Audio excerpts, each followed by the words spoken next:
welcome to Horse Sense Radio. I'm your host, Christine Rolando, and I'm also the CEO of Signet Equine Appraisals. But we're not here today to talk about that.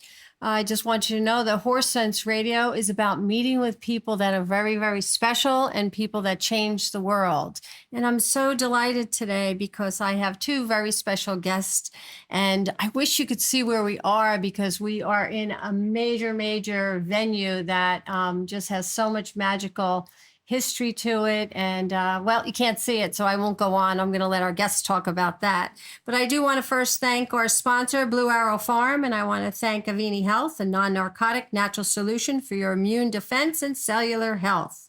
And our guest today, Don Oriolo, the owner of Blue Arrow Farm. And Don is well known across the entertainment spectrum, having been a fixture in the art, music, television, and film industry for decades, and also known as a animal activist. And that's what we're here to talk about today, Blue Arrow Farm. And Don, welcome to the show. Thank you for being here. Great. Well, we got to start with your theme song. Well, I've been to the desert on a horse with no name, and it's good to be out of the rain.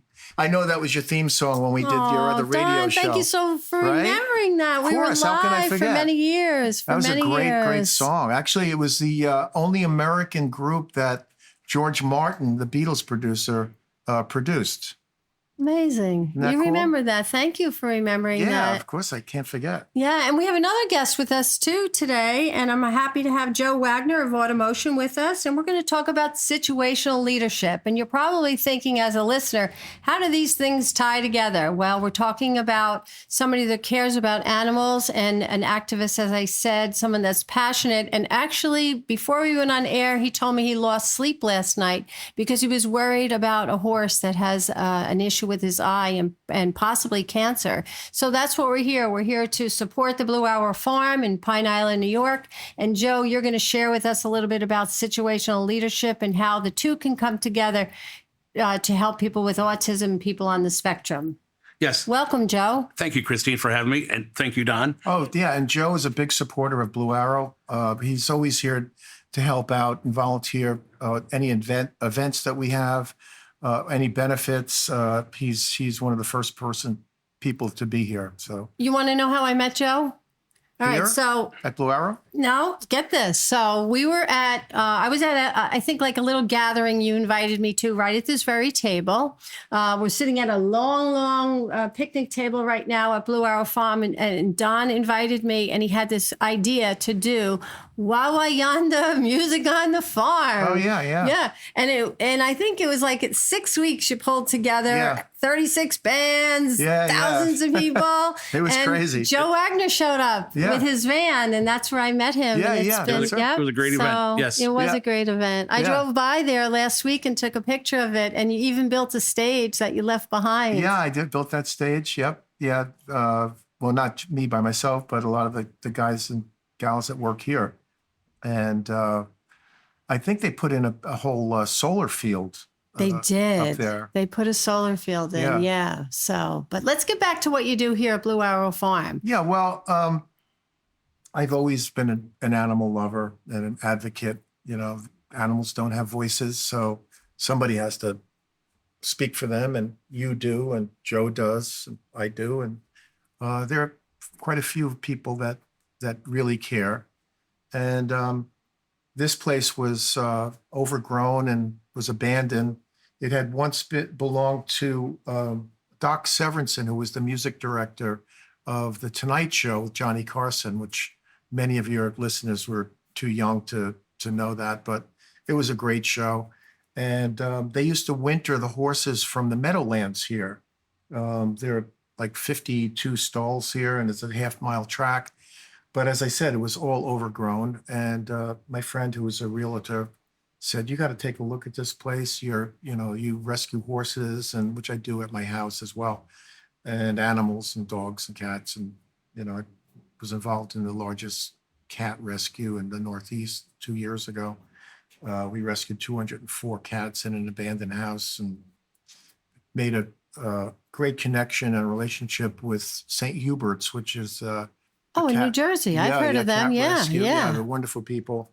And I was able to raise money, and I told them I would match whatever funds I raised. So, I had one of those big giant checks, that God bless you. we did one of those. Wait a minute, 204 cats in one house? Yeah, there were more What? than that actually, but we got 204 of them. It was myself, a vet named Dr. Karen, who dedicates her life to rescuing animals. She's amazing, and a woman named Emma. The three of us caught all the cats with Havahart traps. Yeah. And it was a crazy situation.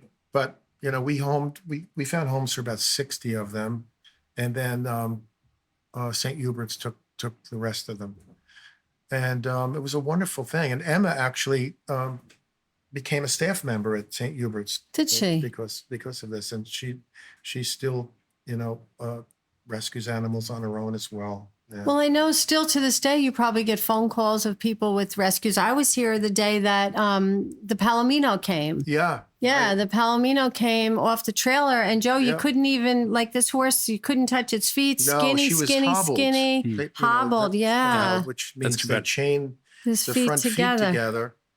So you couldn't touch her feet for about 6 months. We had to work with her on a daily basis, and she was 180 pounds underweight. And she's now beautiful and dappled. Oh, And my when they're God, she's- dappled, that means that their coats are healthy and they're fed well. And your Yeah, no, horses she are was definitely fed well. Absolutely stunningly beautiful, and you can touch her feet. If you want to come down and touch her feet, give me a call. Maybe- Only the front feet. Yeah, don't touch the Don't back touch the feet. We back haven't feet. worked on them yet. Right, yeah. A little sensitive. Yeah. Yeah. Well, that's what I love about Don, his sense of humor. I remember when we did the live radio show, I'd never met Don before. I only had talked to him on the telephone, and he got lost coming to the live radio station. And he walked in, popped the headphones on, and it said, 2, 1, you're on the air. And there you go. There I And go. it was the best show I ever had. Oh, 'cause that's great. You're Yeah. so entertaining, and you're such a blessing. I have to I'm share dancing that. right now. You can't see it, but I'm doing an Irish reel because you just got back from Ireland. I did. I had a Right? wonderful time, and you were supposed to come, Yes, and I was. and then Sean was supposed to come, and his He's wife in was Woodstock. supposed to come. Well, you They- were all, they've you were stayed all in Woodstock supposed to this be with weekend. me in Ireland. However, I it thought would have been yeah. nice if you told us. I've been telling him for 4 years, Joe. Well, 3 years, yeah. But anyway, then COVID hit, and Then COVID hit. So. Yeah. But I had no idea you were going this time. Otherwise, I would have come. Now, would don't have you feel come. bad? Well, guess what? We're going next year. Oh, yeah. Yeah, I'll be go. there. All No, right, back yeah, to the so- farm, Don. Tell me how we can help, because there's lots of animals. You don't only save horses; you have a couple pigs Well, we have out there. alpaca, we have cows, we have bulls, we've got mules, we have miniature horses, we have full size horses, we have ducks, we have chickens, we have rabbits, Sounds like a farm. pigs. Yes. Well, it is a farm. It's a yeah. 4-hour farm. It's a magical farm. Not only is it like a farm, it is a farm. It's a farm. But there are people that drop animals over the fence, and there's a lot of people that today abandon animals, which is very, very hard. It's heartbreaking.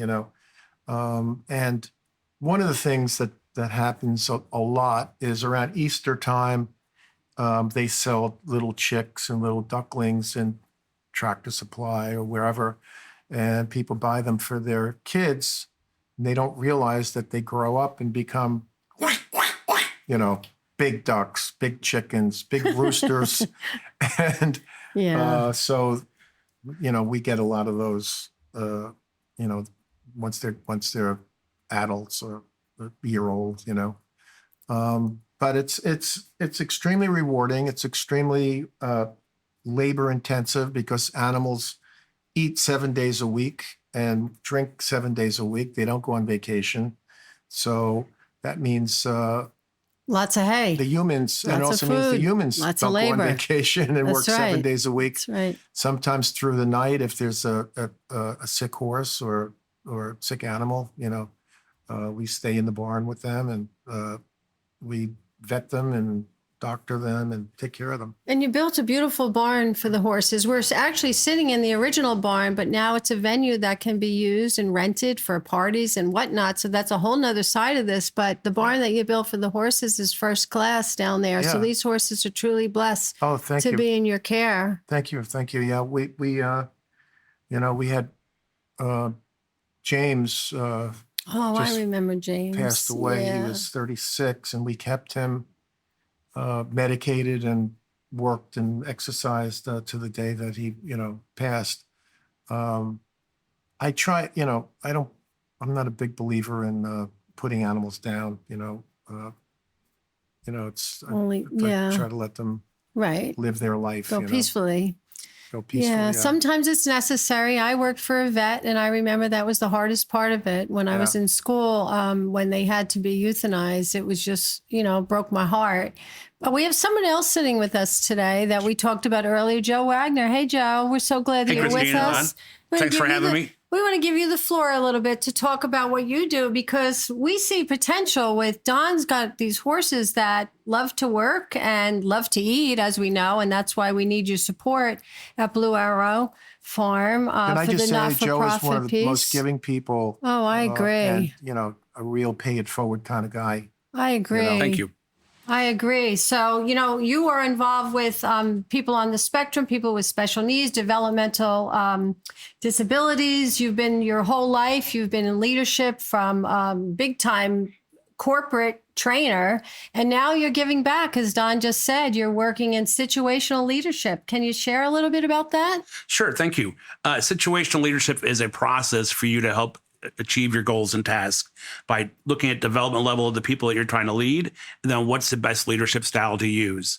It was developed by Ken Blanchard in the 1980s. It's a timeless process to look at, and we're looking how can we bring that and use the energy of horses and use the 4 leadership styles of directing, coaching, and supporting and delegating, and how can we teach autistic adults those leadership skills. And not everybody learns the same way, right? Correct, yes. I had the opportunity to sit into your class that you taught over at the college, and I was so impressed because of, like you said, there's different learning styles and the way different people need a different style of teaching or leading. So, Right. Yeah, go into just the 4 different. There's four of them. So, Yes. Can you share that? Yeah. So in situational leadership, it's task and goal specific. So you look at the development level of the person or the group you're trying to lead, and how can you accomplish and be effective in that task. And what we look at is there's 4 different leadership styles, as I said. There's a directing style. So if someone's fairly new to a task, they're going to need some hands-on direction. So we're looking at how can we translate that and use the same process when you work with horses. So when you work with horses, they're very sensitive to your behavior and your feelings and your energy. So that's why we think situational leadership would be a good blend with horses. So then you can continue. Once you start in directing style, you want to help develop those people by giving them coaching. It's going to be more two-way communication, a little bit more supporting, ask what you can do for them. Then once they start developing their competencies and commitment to the task, they're going to need some more supporting. And supporting really looks at where they need, what's the main goals, what's the obstacles, and how do we achieve those. Then once you get somebody to where their development level is good, where you can leave them alone, and that's more the delegating style. And then they're basically in the delegating to their team, and it just Correct. makes it more efficient. The wheel works better because the cog is well oiled, Right. as I see it. Yes. Yeah, and horses, as you said, and Don, I'm sure you agree, horses Yeah. are a great mirror of what I'd we like feel to interject emotionally. something because Please. I actually think that one of you knew one of the autistic young adults that used to come to my house, right? You yeah, knew I Evan. know. Yeah. So there was an organization in Milford, Pennsylvania, and they asked me if they could bring some of the autistic young adults to the farm to work with the horses. And as it turned out, the horses that I have, actually one passed away since then, but they're bulletproof, which means you could pull their tails, you could lay underneath them. They're not going to, act adversely. So there was one young man that I remember specifically. He was extremely good looking, big, strong guy, about 22 years old. His name was Evan. And when he came, he was extremely frenetic and, like just like non-focused and